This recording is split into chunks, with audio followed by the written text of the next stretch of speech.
Between the Congress and the BJP over leader of opposition, we are joined in the studios here by Sanjay Hegde, noted Supreme Court lawyer. Also in the studio with us, Tehseen Poonawala of Youth for Congress.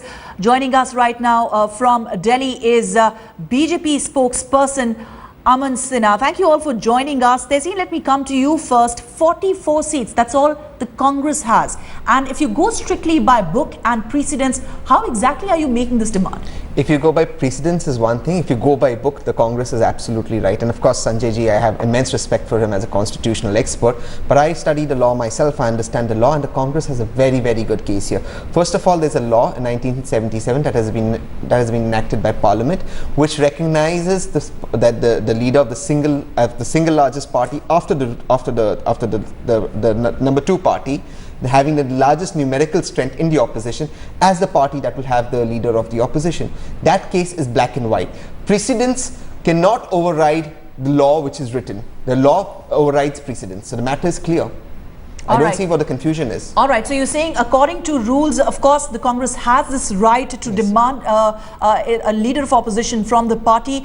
Before I go to Sanjay Hegde on this and to try and understand really what is going on, what this fuss has been all about, as the two parties are giving, quoting selectively, it seems. Let me go across to Mr. Sinha of the BJP and try and find out why is the BJP actually resisting it. Many see this, many say that this in fact shows your party in an unflattering right. You have got a majority in the House. You have a massive mandate. Despite all of that, you seem to be, suggesting that there is no need for opposition in Parliament. No, Ruchika, opposition is also there, and opposition leaders are also there. As far as issue of leader of opposition is concerned, this issue has to be adjudicated upon by the Speaker, and she will take into account all the specific statute which is meant for this purpose and other parliamentary conventions. But let me share with my friend Tehseen that the specific statute which holds the field over this particular issue is the Leaders and the Chief Whip of Recognized Political Parties, Parliamentary Parties Act 1998, and that the section 2 of the statute clearly stipulates that there is a cutoff of 55 seats or 55 MPs for making it a recognized party in the parliament. Otherwise, they will be called recognized groups. So therefore, law is very clear. There is no ambiguity.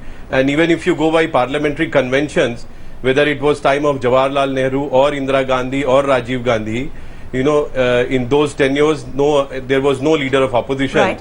Whenever any party has not been able to make this cut, they have not been, there have not been any leaders of opposition. And if Congress is, expecting that some exception will be created for them, it is all right for them to, expect that. I don't want to comment on it. But however, legal position is very clear, and parliamentary conventions are very, very clear also. But let the Speaker adjudicate. All right. Well, that we would are be all for the for Speaker to really decide. But I want to bring in Sanjay Hegde here just to get the point, because it seems both the Congress and the BJP are selectively quoting be it the precedents or the books, the rules. What really is the status constitutionally, Sanjay? Does the Congress have the right to seek leader of opposition post? Constitutionally, there is nothing called a leader of the opposition. It's not provided for in the Constitution. This is the working of the House. There is an Act of Parliament which provides for the status of the leader of the opposition and all the emoluments and the facilities that he is supposed to get. By convention and parliamentary working, there is a convention that there has to be at least 10% of the House's strength before somebody is given that recognition. In fact, there have been periods in the past when no particular group was recognized, the leader of no particular group was recognized as the leader of the opposition. Having said that, the Act provides for the Speaker to recognize someone. Now, if the Speaker does not do it, the question will arise in law, is the Speaker bound to do it? Is it a power coupled with a duty? That would be a legal question which could possibly be raised in courts. But against that, there is a great legal principle. The great legal principle going back to the British days and going back to the days of British Parliament is that courts do not interfere in a Parliament's functioning. The internal working of Parliament is for Parliament to determine. and within Parliament the Speaker is supreme.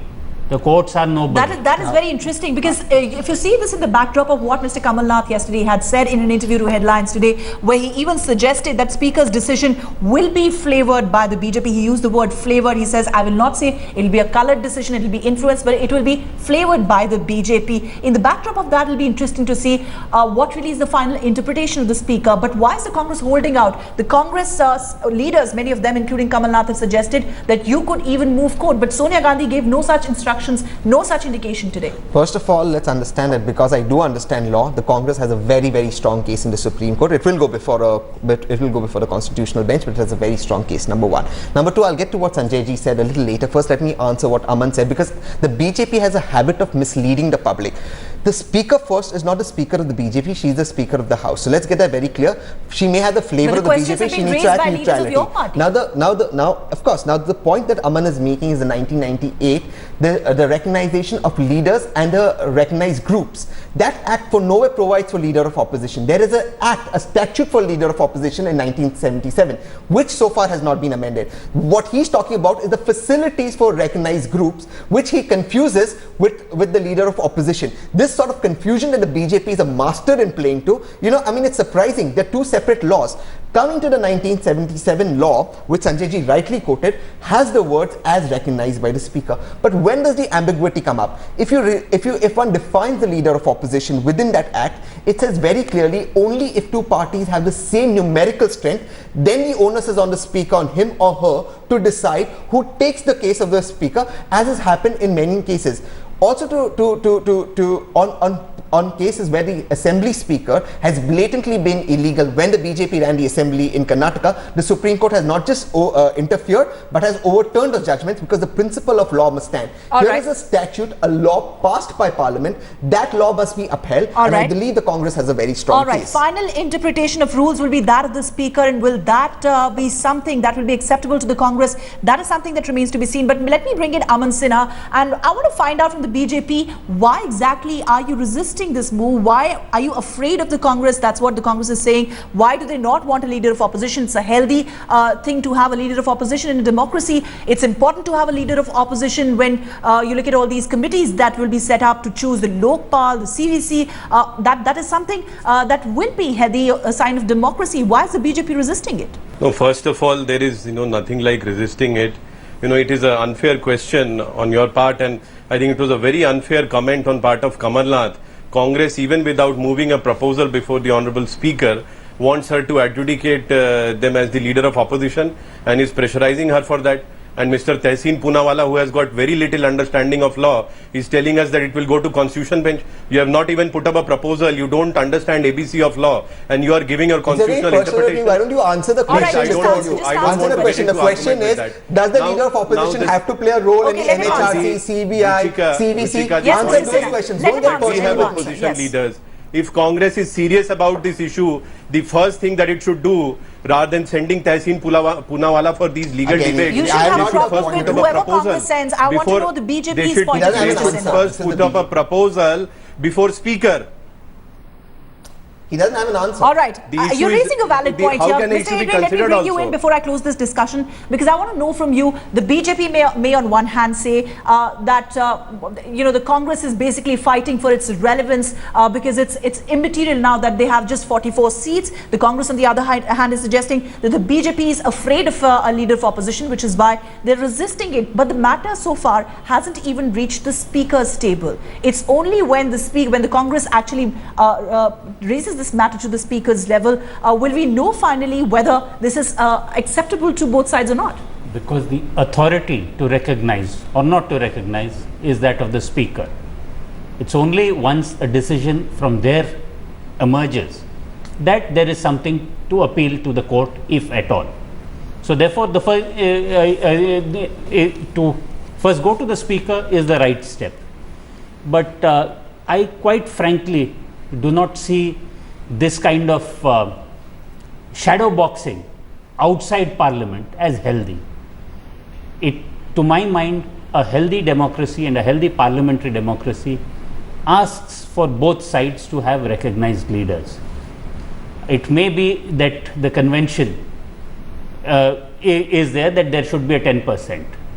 But quite frankly, in these days of shifting majorities, the boot could very well be on the other foot. A convention can always be remade, but it is for Parliament to decide and Parliament to speak through the Speaker. I mean, just one line, there's a convention against which there's a law. Now you have, there are other laws that have since been passed. The The law appointment is of the section NHRC, the 2 appointment of of the the CBC, leaders and the the appointment Mr. chief of whip Sinha, of and parliamentary Mr. Poonawala, I democratic think these parties words act. will have to be The moved law to clearly the Speaker stipulates when you move that to the the Speaker. cut-off of convention 55 members has to over be a there. law. All right. I mean, if you have trained lawyers like Aman Sinha, maybe, but otherwise the you Speaker can't. actually decides how exactly she wants to interpret the rules, the precedents, what really is strictly going by the book in this case, or whether new conventions can be set, as Sanjay Hegde suggested. For the moment, gentlemen, thank you very much for joining us on that discussion.